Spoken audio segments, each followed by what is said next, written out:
ഒരു മാസത്തെ ക്ഷേമ പെൻഷൻ അനുവദിച്ചിരിക്കുകയാണ്. ഇപ്പോൾ ജൂൺ മാസത്തെ പെൻഷനാണ് ഇപ്പോൾ അനുവദിച്ചത്. ക്ഷേമ പെൻഷൻ വിതരണം 27 മുതൽ. ഇനി കുടിശ്ശിക ഉള്ളത് 5 മാസത്തെ പെൻഷനാണ്. പ്രശാന്ത് കൃഷ്ണ നൽകും വിവരങ്ങൾ. പ്രശാന്ത്, 5 മാസം കൂടുമ്പോൾ കിട്ടുന്ന ഒരു ആശ്വാസം പോലെയായി എല്ലാ മാസവും കിട്ടേണ്ട ക്ഷേമ പെൻഷൻ എന്ന് മുതൽ വിതരണം തുടങ്ങും? പ്രശാന്ത്. പ്രതീക്ഷ, ഈ ക്ഷേമ പെൻഷൻ മുടങ്ങിയത് സർക്കാരിന് തെരഞ്ഞെടുപ്പിൽ വലിയ തിരിച്ചടിയായിരുന്നു. അപ്പോൾ അതുകൊണ്ട് തന്നെ ഈ മാർച്ച് മാസം മുതൽ മുടങ്ങാതെ പെൻഷൻ കൊടുക്കാനുള്ള ഒരു ശ്രമം സർക്കാരിൻ്റെ ഭാഗത്തു നിന്നുണ്ടാകുന്നു. മാർച്ച്, ഏപ്രിൽ, മെയ് ഈ 3 മാസത്തെ മുടങ്ങാതെ ഓരോ മാസത്തെ പെൻഷൻ കൊടുത്തു. ഈ ജൂൺ മാസത്തിൽ ജൂൺ മാസം 27-ാം തീയതി ഒരു മാസത്തെ പെൻഷൻ, അതായത് ഒരു ഗഡു 1600 രൂപ ക്ഷേമ പെൻഷൻ ഗുണഭോക്താക്കൾക്ക് വിതരണം ചെയ്ത് തുടങ്ങും.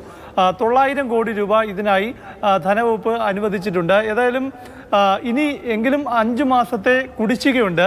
ഈ കുടിശ്ശിക എപ്പോൾ നൽകും എന്ന് പറയുന്നില്ല. ഇന്നാൾ ഈ അടുത്ത ദിവസം ഈ ധനമന്ത്രി നിയമസഭയിൽ അടിയന്തര പ്രമേയത്തിൻ്റെ മറുപടിയായി പറഞ്ഞപ്പോൾ തന്നെ അതും വൈകാതെ കൊടുത്തു തീർക്കുമെന്നതാണ് മുഖ്യമന്ത്രിയെല്ലാം വിശദീകരിച്ചത്. എന്തായാലും അത് വൈകാതെ കിട്ടുമെന്ന പ്രതീക്ഷയിലാണ് ഈ ക്ഷേമ പെൻഷൻ ഗുണഭോക്താക്കൾ. ഏതായാലും സർക്കാർ നിലവിൽ ഉള്ള ഉത്തരവ് പ്രകാരം പറയുന്നത് ഒരു മാസത്തെ പെൻഷൻ എന്നതാണ്. അത് ഏത് മാസത്തെ എന്ന് പറയുന്നില്ല. അതുകൊണ്ട് തന്നെ ഈ 5 മാസത്തെ പെൻഷൻ ഇപ്പോഴും കുടിശ്ശികയാണ്. അത് എപ്പോൾ കിട്ടുമെന്ന കാര്യത്തിൽ ഒരു വ്യക്തതയുമില്ല.